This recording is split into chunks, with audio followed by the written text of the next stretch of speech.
Excerpt from a novel in progress.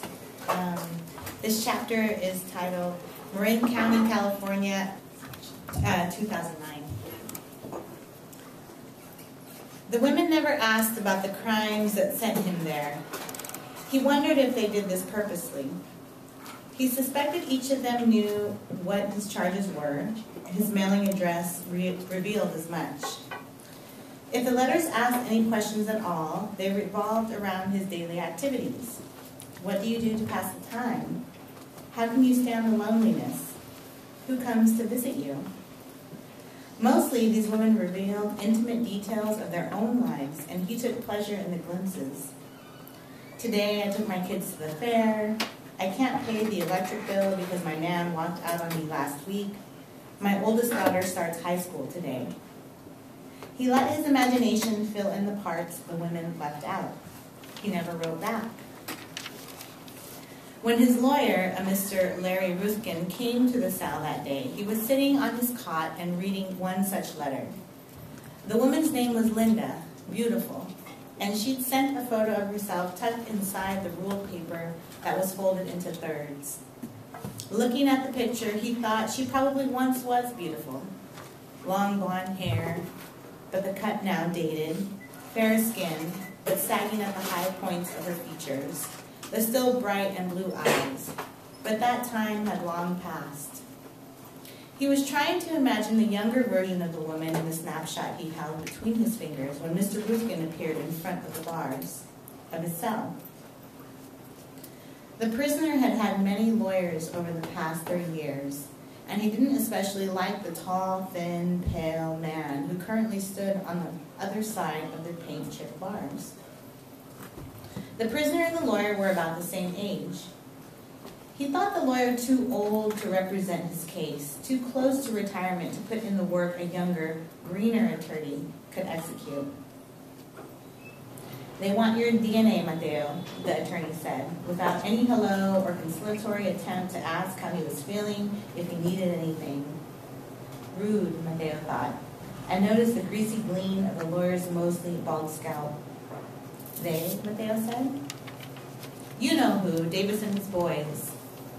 Recently, detectives had been looking under old unturned stones, requesting interviews with Mateo through his lawyer, asking him decades-old questions, but never really getting to the point. Perhaps this was why Mateo hadn't really liked this latest defense attorney. He associated him with a disruption to his regular routine. "You don't have to give it to them," Mr. Ruthkin said. "It's your right not to. But they'll get a court order, and then you'll have to. It's up to you how you want it to play out." The men stared at each other through the bars.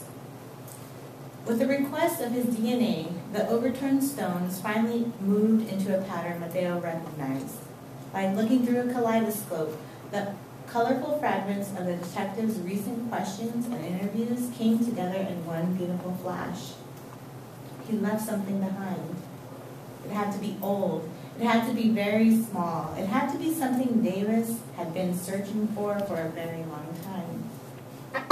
"Davis can have it," Mateo said to his attorney. A few hours later, a prison nurse and a guard approached his cell. The nurse, dressed in plain white scrubs, reminded him of his daughter, whom he hadn't seen in over 20 years. A pretty Latina, thick, long hair pulled back tightly in a neat bun. She barely looked at him. He sensed she was afraid by the way she half hid behind the bulky guard who walked with her. He felt inclined to smile at her, but he resisted the urge. It was the guard, the heavy-set black man who was generally kind to the inmates on this row, who spoke. "All right, Flores, you know why we're here," the guard said. Since his attorney had left him a few hours prior, the compulsion to paint, to sketch, took over him. His hands trembled with the need to grip a pencil, a brush, the slope of a nose, a pursing of pink lips, the small grip of a child's fist. The deep browns of skin and eyes came tumbling out of locked corners of his mind, pushing his composure to the side, forcing their way into his cramped cell. The Latina nurse came forward. He smelled the detergent she washed her clothes with or the shampoo she used in her hair. so different than the way his uniforms and sheets came back from the prison laundry. Her scent was clean, natural, in a way that made it difficult for him to resist taking a deep whiff of her, as if he had just stepped into fresh air for the first time in years. He imagined needles, a puncture to his vein to collect what they wanted. When the nurse produced a cotton swab long enough to reach through the bars of his cell and find its way into his mouth, he was reminded once more of his age, the speed at which the outside world moved past him. With a gloved hand, she gently swabbed the inside of his cheeks, both sides, never looking directly into his eyes or otherwise touching him. He silently screamed at her to look into his eyes, to place a gloved finger on his face, but she did not. He once more felt her trepidation as she concentrated on the inside of his mouth, on taking from him that which was not hers.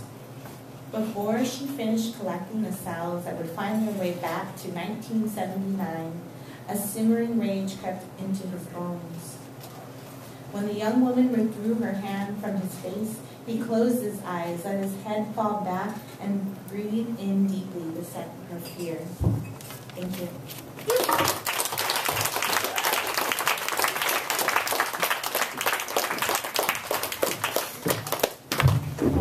Candace, ladies and gentlemen.